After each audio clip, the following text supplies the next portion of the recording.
Hey y'all, I've got a few minutes this afternoon to hop on here with y'all. I want to make something that I've had since I was a little girl. My Aunt Priscilla would make this.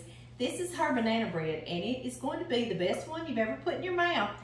And I'm not kidding, okay? So let's get started. The reason why I did this though, you see this banana? This is what I had staring at me this morning. I had 3 of them. And my mother would always say, when we were kids, my little sisters and I, we'd try to throw that away. And she'd say, no, put it in the freezer. We'll make banana bread with it. So I could just hear my mama saying that this morning. So I said, maybe I'll get through in the office and I'll get on here with y'all. We're going to make my Aunt Priscilla's banana bread because it's so good and I can't wait to share it with y'all. I'm going to start with 2 cups of sugar. And you can use any kind of cooking oil. I'm using coconut oil today, but you could use canola oil or vegetable oil. We need 1 1/2 cups. Put this down, make sure I'm getting the right measurement. Sometimes if you're holding that in your hand, you got it tilted, you know. Or I do. So I have to let it be on a flat surface for me. I sure do. All right. And I'm just gonna mix this together for a bit on low. And let that sugar and oil come together, just like that. And next we're gonna add 3 eggs in. I'm just gonna do them 1 at a time. 2. And y'all, if something calls for room temperature eggs, which most every recipe does, okay? If you're like me and I came downstairs from the office and had cold eggs in my refrigerator, all you have to do is soak your eggs in water for about 5-10 minutes, warm water, and honestly, they're about room temp now. So that's what I did. So that's our little tip for the day, okay? All right, into this, y'all see that's just coming together. I want to show y'all these bananas. I've already mashed 2 of them. All I had was 3. Aunt Priscilla's recipe calls for 3 to 4. So if you've got 4, put 4 in there because you know bananas are all different sizes. So that's sort of just a guesstimate, you know, just an approximate 3 to 4 bananas. So whatever you do have, put in there. And you don't want to use fresh bananas because they're not sweet to go into this bread, and they're not going to have that really strong banana flavor permeating through your bread. So that's why you want overly ripe bananas. I know. I can imagine the first person that came up with this recipe, you know, said, well, I wonder if I could take those bananas and not waste them, you know. I'm always trying to think about the scenario of how that happened. You see, and they're so ripe, I mashed them with a fork. You see that? And I'm gonna add these in there. You see this little recipe comes together quickly. Very quickly for us. Okay, guys. That's gonna be ready for us, so I'll turn that off. Now, all we need to do is sift some things together. And one of you asked me, do I sift before or do I sift after? It just depends. A lot of times your recipe will tell you what. Now this is, we're gonna sift after. And all it's for is just to make sure, because we're putting so many little spices and seasonings in there, that it all gets distributed out and you don't get a clump of it. You know, if you hit it into that wet ingredient, not mixed around, literally that salt will seize together, or the cinnamon or the nutmeg or the baking soda for sure. So that's why we want to sift it where it's distributed all throughout. So I've got 3 cups of flour here, and I had pre-measured that so I wouldn't take forever. And y'all, I had to put flour, all-purpose flour, on my list. Yes, I did. All right, to this we're going to add 1/2 teaspoon of salt. Right there. And then 1 teaspoon of nutmeg. Yes, I know, I smelled it. I'm always smelling. 1 teaspoon nutmeg. This is very good. My Aunt Priscilla would make it in small little loaf pans and give it away at Christmas time to us every single solitary year. And so it was a really good thing, really good. Every year you could count on that 1 teaspoon of cinnamon and then 2 teaspoons of baking soda. That's what's going to be makes our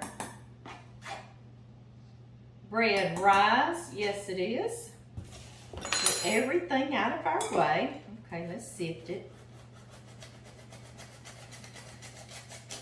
Yeah, and this just gets it all mixed up where you don't have lumps of anything. Y'all told me the other day y'all really like this little sifter.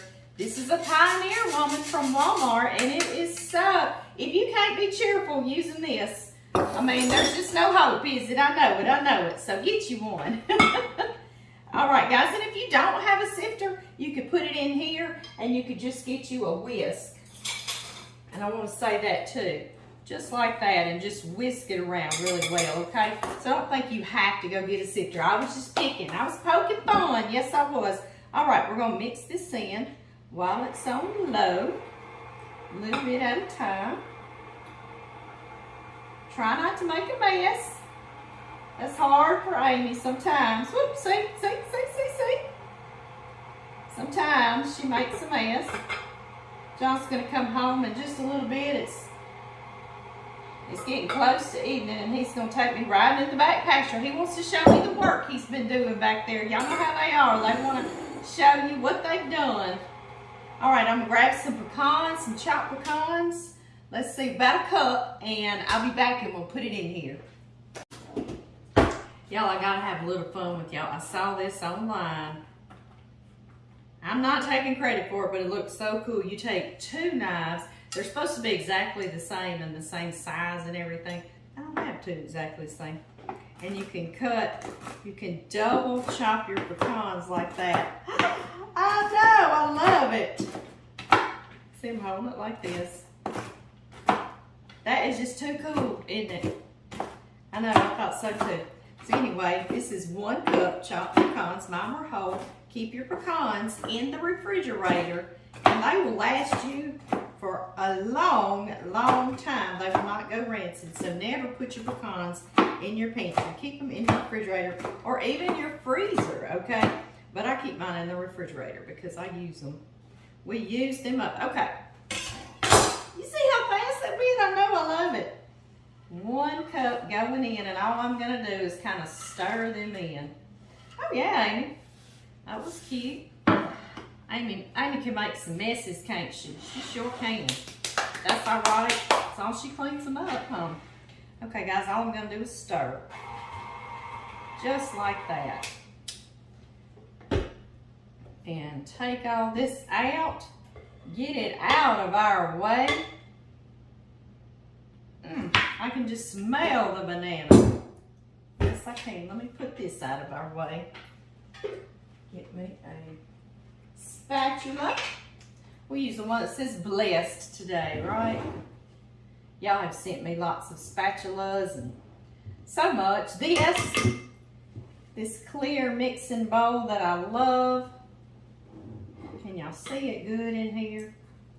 Yum, yum. Okay, there is a few ways you can bake this. You can put it in a Bundt pan and make it one big like a cake, you know, to make slices. But I love to do loaves, and I've got this size loaf pan.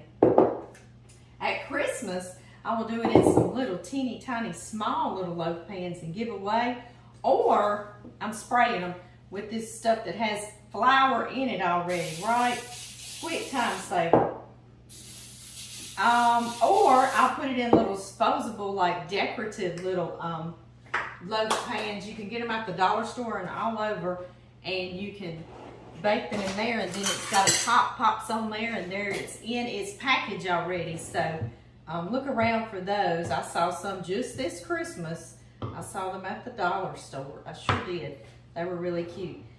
And so my oven, what I was getting at is my oven is on 350 degrees. Well, if you're going to do a big Bundt pan, then you're going to need it to bake close to an hour, okay?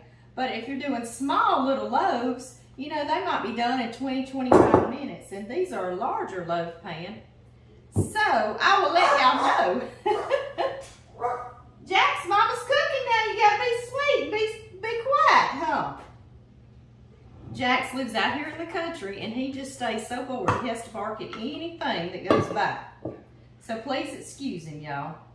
A lot of y'all have animals and love them too. So y'all know how that is. I've got a chicken in the utility room right now, Dolly.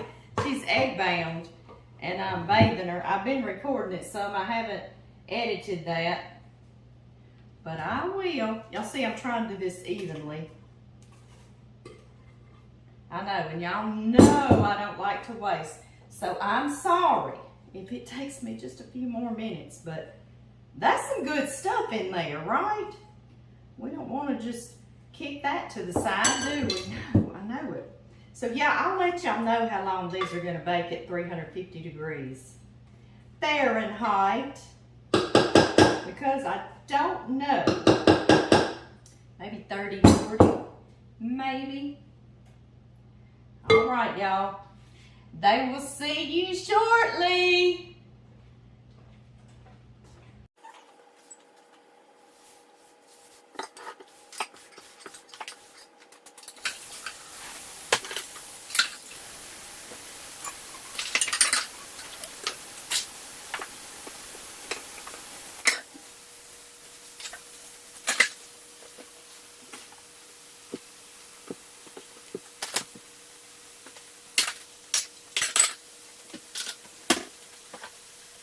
Oh, y'all, it smells so good. So good. Yum. John's going to be so surprised. He's going to be so surprised for tonight. Yes, he is. Y'all see how pretty? I wish you could smell it. I'm going to let them cool for a few minutes and then I'll turn them out. I'm going to slice into it. John Murray, come see what I cooked you. What I cooked you. Oh, baby. You read my mind. Did I read your mind? Yes, you did. I've been longing for some of that. Yes, I have. It's been a minute since you cooked some of that. You know what it is? Can you smell it? Ooh, yes I do. Yes, I do. Ooh, it's still warm. Oh my gosh. Some I gotta take banana everybody nut bread. Yeah, there you go. Thank you, sweetie.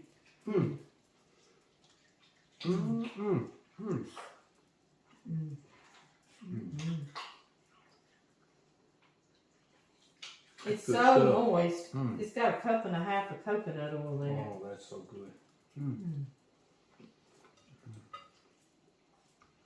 Let me take everybody. Let me show them. Let me show them. Can y'all see how moist it is? And the nuts. Can you see the nuts? Half that in the morning. You gonna eat half in the morning? That's what it's so good with coffee, isn't it? Yes. It's great with coffee. Yeah, I may probably start on this end. Ooh. All right. Well, we haven't Thank had you, supper baby. yet. Thank you. You're welcome. Thank you. I knew you'd like it. What'd you say? It hadn't been a long. It's been a long time. Since Yeah, you had it's been a while. It really has. It has been a while. It sure has. But it hadn't anymore, has it? No. All right. That tastes great.